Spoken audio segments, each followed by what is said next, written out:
जी, आज की वीडियो में हम देखेंगे कि अगर आपका सोर्स ऑफ इनकम सिर्फ और सिर्फ प्रॉपर्टी का रेंट है तो उसको एफबीआर में किस तरह जमा करवाएंगे। ठीक है, तो प्रॉपर्टी का अगर आप सिर्फ और सिर्फ रेंट ले रहे हैं और आपका कोई भी सोर्स ऑफ इनकम नहीं है तो आप सिलेक्ट करेंगे प्रॉपर्टी रेंटल इनकम। ठीक है, यहाँ पे आप सिलेक्ट करेंगे कि आप नॉन रेजिडेंस हैं या रेजिडेंस हैं। रेजिडेंस हैं तो यस कर दें, अगर आप बैरून मुल्क रहते हैं तो नो कर दें। इसके बाद आपने यहाँ पे ऐड कर देना। ठीक है, तो ये करने के बाद हमारे पास जो फॉर्म ओपन होगा वो 2026 का ओपन होगा, प्रॉपर्टी का रिटर्न और उसके बाद वेल्थ स्टेटमेंट है और टैक्स चार्जेबल। 3 हेड होंगे हमारे पास। ठीक है जी, तो प्रॉपर्टी पे हम चलते हैं। रिसिप्ट आ गया हमारे पास, यहाँ पे आ जी रेंट रिसीव्ड आर रिसीवेबल। ठीक है, पहले क्या होता था कि यहाँ पे आप रेंट लमसम लिख देते थे जो भी आपका होता था। अभी उन्होंने इसको कैटेगराइज कर दिया कि कौन सी प्रॉपर्टी से कितना रेंट आ रहा है वो आप सिलेक्ट करें और स्टेप बाय स्टेप चलें। तो हम सबसे पहले क्या करेंगे, प्रॉपर्टी अपनी ऐड करेंगे। तो प्रॉपर्टी पे हम क्लिक करते हैं जी। तो जैसे ही हम क्लिक करेंगे आपके पास इस तरह प्रॉपर्टीज जो हैं वो शो हो रही होंगी। कुछ प्रॉपर्टीज आपके पास येलो हाईलाइट में शो हो रही होंगी। ठीक है, ये आपने उन्होंने क्लियर लिखा हुआ है कि अगर येलो हाईलाइट में है तो उसको आपने मॉडिफाई लाजमी करना है। ठीक है, तो प्लस पे क्लिक करके आप मॉडिफाई लाजमी कर सकते हैं। ये मैंने एक डमी प्रॉपर्टी जो है वो ऐड की है आपको समझाने के लिए। आपने सिर्फ प्लस के आइकॉन पे क्लिक करना है और उसके बाद आपने अपनी प्रॉपर्टी जो है वो ऐड कर लेनी है। इसके बाद आप यहाँ पे ऐड पे क्लिक करेंगे, तो जैसे आप ऐड पे क्लिक करेंगे आपकी प्रॉपर्टी जो है वो ऐड हो जाएगी, जो भी आपकी प्रॉपर्टी हुई। ठीक है, तो इस तरह आपकी प्रॉपर्टी जो है वो ऐड हो जाएगी। आप स्टेप बाय स्टेप आपका एक हाउस है, 2 हाउस है, 3 है, 4 है, 5 है, जितने भी हैं वो 1 बाय 1 प्रॉपर्टी पे क्लिक करके ऐड करते जाएंगे और हर हाउस का जो भी रेंट आएगा वो आप यहाँ पे लिख लेंगे। फॉर एग्जांपल मैं कहता हूँ 6 लाख रेंट है। ठीक है, पूरे साल का। तो आप इसको करेंगे कैलकुलेट। कैलकुलेट करने के बाद आप देखेंगे कि इस पे कोई टैक्स बनता है या नहीं बनता। जैसे हम 6 लाख इंटर करेंगे, जो सिस्टम है वो हमें 1/5 इसका निकाल देगा कि आपकी इसकी मेंटेनेंस है, रिपेयर है। आपकी असल इनकम बनेगी 4,80,000 रुपया। ठीक है, कंपटीशन में आप आएंगे, आप देखेंगे कि कोई इस पे टैक्स तो नहीं बनता इस पे, तो इस पे 0 टैक्स है। ये होगा पहला है। फॉर एग्जांपल आपका जो रेंट है वो ज़्यादा है, फॉर एग्जांपल मैं कहता हूँ 12 लाख है। ठीक है, तो 12 लाख पे आप कैलकुलेट करेंगे। जैसे आप कैलकुलेट करेंगे सिस्टम हमें 9,60,000 की हमारी इनकम बताएगा।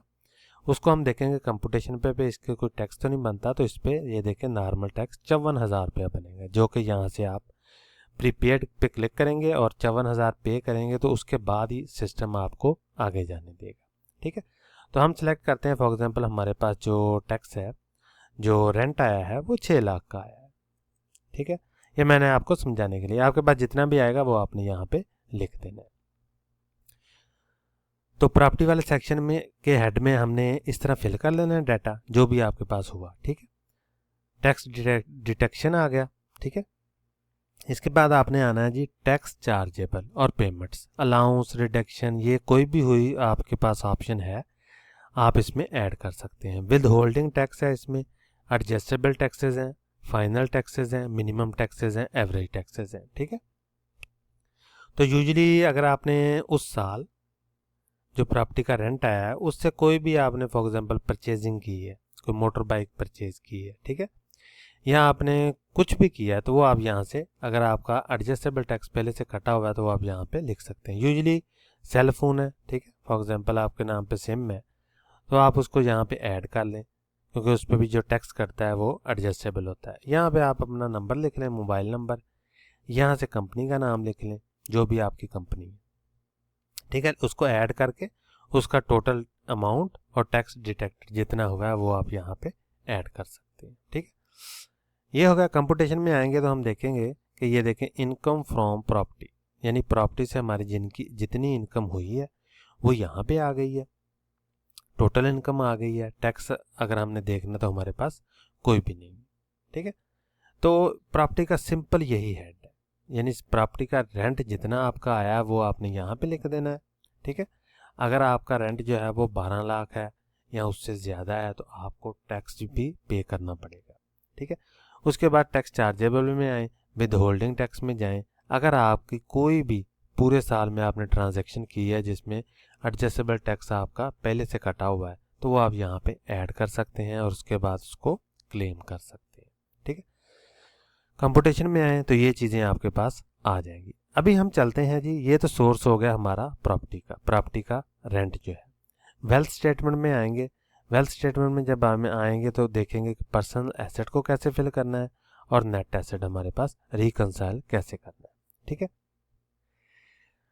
अब ये देखें कि आप प्रॉपर्टी से रेंट ले रहे हैं तो ऑफ कोर्स आपकी प्रॉपर्टी जो है वो मौजूद है, ठीक है। तो यहाँ एसेट वाले सेक्शन में आएंगे तो यहाँ लिखा होगा इमूवेबल प्रॉपर्टीज। तो यहाँ पे अगर आपका येलो हाईलाइट में आ रही है प्रॉपर्टी तो आपने क्या करना है, इस आइकॉन पे क्लिक करना है और उसे एडिट प्रॉपर्टी पे क्लिक करके मॉडिफाई कर लेना है। कैसे मॉडिफाई करना है मैं आपको सादा ज़बान में समझाता हूँ। फॉर एग्जांपल दिस वन, ये प्रॉपर्टी मैंने अभी रिसेंटली ऐड की है, ठीक है, डमी आपको समझाने के लिए। तो इस तरह आपके पास सामने प्रॉपर्टी जो है वो आ जाएगी, ठीक है। तो लेकिन अगर हम नई प्रॉपर्टी फिल करेंगे तो यहाँ से प्लस के आइकॉन पे क्लिक करेंगे, ऐड प्रॉपर्टी पे क्लिक करेंगे। तो यहाँ से अगर आपने फिस्कल ईयर 2026 में कोई भी प्रॉपर्टी परचेज की होगी तो वो आप यहाँ से ऐड कर देंगे, ठीक है। एग्रीकल्चर हुई, कमर्शियल हुई, इंडस्ट्रियल हुई, रेजिडेंशियल हुई, ठीक है। फॉर एग्जांपल मैं आपको समझाने के लिए यहाँ से ऐड कर देता हूँ।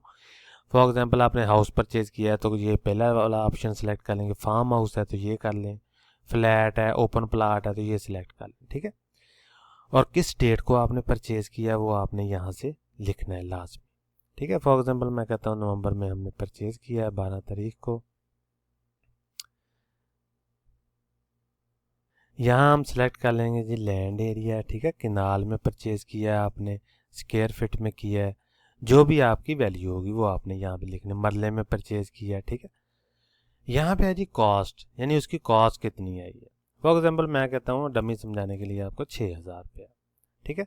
पाकिस्तान आ गया, इसमें आप सूबा सेलेक्ट कर लें, फिर आप डिस्ट्रिक्ट सेलेक्ट कर लें जो भी आपकी डिस्ट्रिक्ट होगी, सिटी सेलेक्ट कर लें जो भी आपकी सिटी होगी, प्लॉट नंबर आप लिख लें। फॉर एग्जांपल आपका जो भी प्लॉट नंबर है, मोहल्ला है, वो आप लिख लें, ठीक है।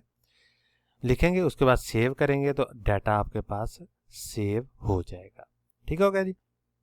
फॉर एग्जांपल मैं इसको सेव करता हूँ तो ये देखते हैं हमारे पास आगे डाटा जो है वो कैसे चलता है। तो ये देखें, ये मैंने डाटा ऐड कर दिया है एक डमी, ठीक है। तो इस तरह आपके पास येलो जो लाइट है वो ख़त्म हो जाएगी। तो इसी तरह आपकी जो एग्जिस्टिंग प्रॉपर्टीज़ है उससे वो आपने एडिट प्रॉपर्टी पे क्लिक करके मॉडिफाई कर लेना, सारी उसकी डिटेल जो है वो ऐड कर लेनी। फॉर एग्जांपल हमने 6,000 रुपया यहाँ पे ऐड कर दिया, ठीक है। आगे हम चलते हैं जी फाइनेंशियल एसेट्स। तो यहाँ अगर आपका कोई भी बैंक अकाउंट हुआ तो वो आपने ऐड कर देना है, ठीक है। अगर नहीं है तो ना ऐड करें, नहीं तो बैंक अकाउंट हुआ तो यहाँ से बैंक अकाउंट पे क्लिक करेंगे, ऐड पे क्लिक करेंगे। उसके बाद यहाँ पे आपने अपना IBAN नंबर डालना है, सर्च पे क्लिक करना है तो आपका जो अकाउंट टाइटल है और बैंक नेम है वो फैच हो जाएगा। उसके बाद आपने इसको ऐड कर लेना है, ठीक है। ये इस साल इन्होंने नई चीज़ निकाली है प्रॉपर्टी की और बैंक अकाउंट की। फिर इसी तरह कैश इन हैंड है आपके पास, वो आप ऐड कर लें जो भी हुआ, ठीक है। गोल्ड लिया है, जो भी कुछ लिया है एसेट में वो आप यहाँ से ऐड कर सकते हैं। आपने कोई कार परचेज की है, आपने मोटर बाइक की है, ठीक है, आपने पर्सनल आइटम कोई परचेज किया है तो वो आप यहाँ से ऐड कर सकते हैं। ये हो गया हमारा पर्सनल एसेट वाला ऑप्शंस। अभी हम चलते हैं जी रिकंसाइल में, ठीक है। तो रिकंसाइल में आपके पास प्रीवियस ईयर की नेट एसेट आ जाएगा, एसेट इंक्रीज डिक्रीज इस साल जो भी हुआ है वो आ जाएगा, क्योंकि 6,000 हमने डमी प्रॉपर्टी ऐड की है 6,000 की तो वो यहाँ पे आ गई है। तो 4,80,000 हमारा टोटल इनफ्लो हुआ है, यानी टोटल हमारी इनकम हुई है रेंट से 4,80,000 रुपया, ठीक है। तो उसमें से अनरिकंसाइल कितनी होगी, 6,000 निकल गई तो 4,74,000 रुपया हमारा बचा है। तो हम फॉर एग्जांपल सपोज करते हैं कि हमारा एक्सपेंस इतना ही हो गया जी 4,74,000 रुपये। तो एक्सपेंस में चलते हैं। यहाँ पे अगर आपके पास प्रूफ हैं इन सारी चीज़ों के तो वो आप वन बाय वन सेलेक्ट कर सकते हैं, लेकिन मैं जर्नल लिखता हूँ other personal house hold expense, इसको ऐड कर देता हूँ। यहाँ पे लिख देता हूँ कि जी मेरे ये सारा ही मेरा जो है वो एक्सपेंस हो गया 4,74,000 रुपये का। 6000 की हमने प्रॉपर्टी ले ली, हालांकि आती तो नहीं है कोई भी, लेकिन एग्जाम्पल के लिए मैंने आपको समझाने के लिए जो है वो लिख दिया। तो ये देखें अनरिकंसाइल्ड अमाउंट जो है वो 0 हो गई है। उसके बाद आपका जो टैक्स फॉर्म है वो सबमिट हो जाएगा। सेव पे क्लिक करें उसके बाद, ठीक है, सबमिट पे क्लिक करें और पिन डालें और आपका फॉर्म जो है वो सबमिट हो जाएगा। अटैचमेंट में आए, अगर आपने कोई अटैचमेंट जमा करवानी है तो वो आप अटैच कर सकते हैं। तो अगर आपका सिर्फ सोर्स ऑफ इनकम प्रॉपर्टी है, ठीक है, प्रॉपर्टी का रेंट है, तो वो आप यहाँ से ऐड कर सकते हैं। अगर आपने कोई नई प्रॉपर्टी ऐड की है फॉर एग्जांपल, तो उस पे आपने 236K का टैक्स भी पे किया होगा, वो भी आप एडजस्टेबल में आएंगे तो वहाँ पे ऐड कर सकते हैं, ठीक है। विद होल्डिंग टैक्स में हम आते हैं फॉर एग्जांपल, और यहाँ पे हम लिखते हैं सेक्शन, यहाँ पे हम चलते हैं 236K, तो ये देखें 236C आ गया हमारे पास। के पे चलते हैं तो ये देखें जी, परचेज ट्रांसफ़र इमूवेबल प्रॉपर्टीज, ठीक है। तो यहाँ पे आपने टोटल टैक्सेबल अमाउंट जितनी भी होगी वो आपने यहाँ पे लिख लेनी है, और टैक्स डिटेक्टेड जितना हुआ होगा आपका वो आपने लिख लेना है, ठीक है। तो ये चीज़ें आपने लाजमी ऐड करनी है अगर आपने प्रॉपर्टी परचेज की है, लेकिन ये मैंने सिर्फ समझाने के लिए आपको ऐड किया था उस प्रॉपर्टी को, बाकी उसका कोई पर्पज़ नहीं था, ठीक है जी। तो आपका सिंपल आ गया रेंट आपने लिख लिया। अगर आपका रेंट जो है वो 6 लाख या 12 लाख या जितना भी हुआ, उस पर अगर कोई टैक्स बनता हुआ तो वो आपने टैक्स पे करना है। टैक्स पे करने के बाद वेल्थ स्टेटमेंट में आपने पर्सन एसेट में अगर आपने कोई भी एसेट परचेज किया है वो लिख लेना है। उसके अगेंस्ट अगर आपने कोई भी एडजस्टेबल टैक्स पे किया है तो वो आपने यहाँ पे लिख लेना है, और नेट एसेट में आ जाना है आपने, और वहाँ पे आपने अपने एक्सपेंस लिख देने हैं, जो भी एक्सपेंस आपके हुए हैं, ठीक है, वो लिख के अनरिकंसाइल्ड अमाउंट अगर आपकी 0 हो जाती है तो 0 होने के बाद आप सबमिट कर सकते हैं फॉर्म को। तो ये था सिंपल सा तरीका कि अगर आपकी सोर्स ऑफ इनकम सिर्फ और सिर्फ प्रॉपर्टी का रेंट है तो उसको आप किस तरह एफबीआर में जमा करवा सकते हैं। तो ये थी जी वीडियो। कोई भी सवाल हो या कोई सेक्शन रह गया हो तो कमेंट सेक्शन में ज़रूर पूछें। मिलते हैं अगली वीडियो में, तब तक के लिए अल्लाह हाफ़िज़।